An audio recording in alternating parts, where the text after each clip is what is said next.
All right, this is a little update to the thoughts on extended exposure to digits of pi thus far video. I'm reviewing this video as I tend to do, and I realized that there was something that I had gotten wrong yesterday there when I recorded this, or this morning rather, that I've since come to understand was different. So, for clarification, the distribution of occurrence of digits in pi is roughly 10% per digit, including one. One does not appear more than the others. I don't know where that came from that I had found that, whether it was an AI hallucination on the Google search answers or what. But it turns out that depending on how high you're going into pi, everything has a rough distribution of about 10%, but some of them are like whatever the ratio comes down to where they are enough of them that it measures in the hundreds of millions or whatever that, or there's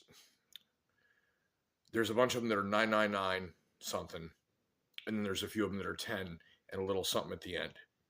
So it's like 10.1, 10.2, bunch of 0.9994, 0.9993.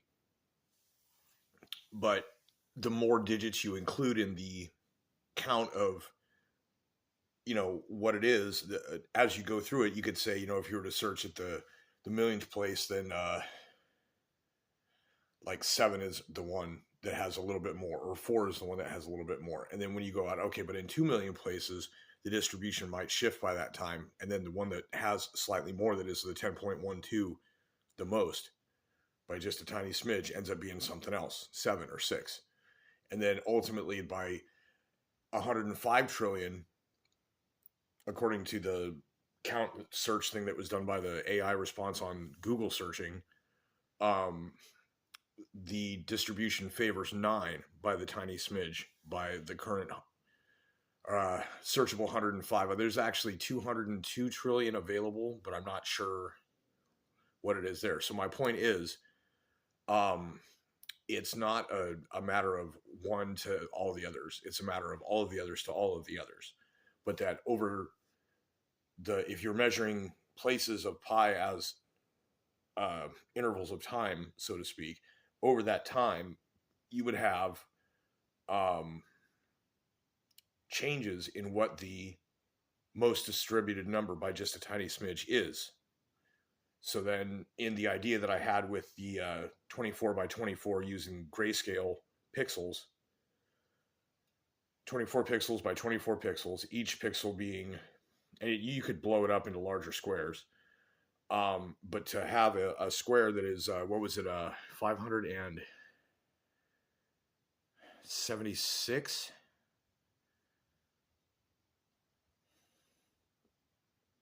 Was that right? Something like that. 500, I think it was 576 total square pixels. So at 576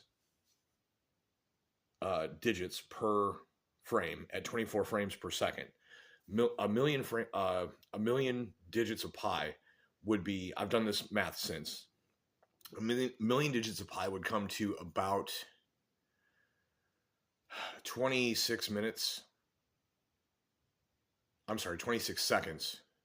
Was it? No, yeah. A million digits of pi would be about 26 minutes of this animation. 105 trillion places of pi is several hours or weeks or months, depending. An interesting thing I found while searching around on this kind of math was that if you were to end this animation process at the point at which the 424242 at 242424 occurs, it would take 42 seconds at that rate. So you would have a 42 second point something if you wanted to get all the way to the end of it. 42 seconds of animation of a 24 by 24 square using the digits as the pixels at 24 frames per second. 42 seconds to get to the 424242 at 242424.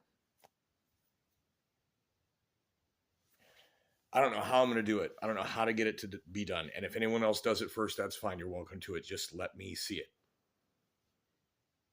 And the other thing that I've realized is that there is a, see, well, first off, given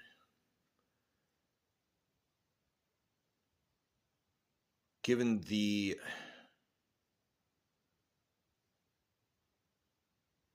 there's a couple different ways of doing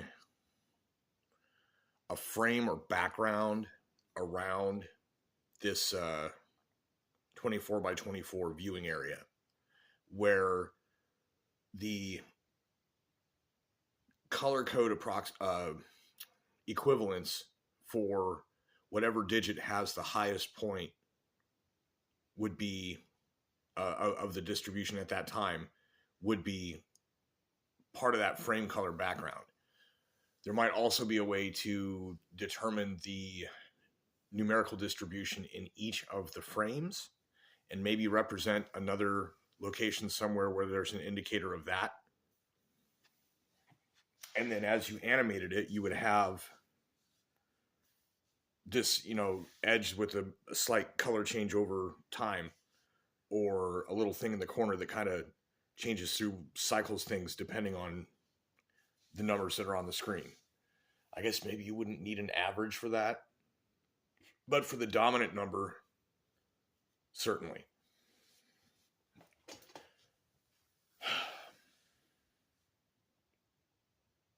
So I think that's all I've got for this one. I just wanted to update that the distribution of 1, I was very incorrect about in that previous one.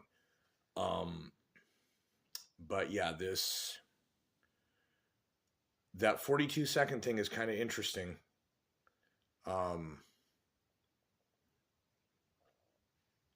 It just means it's a project that does need to be done.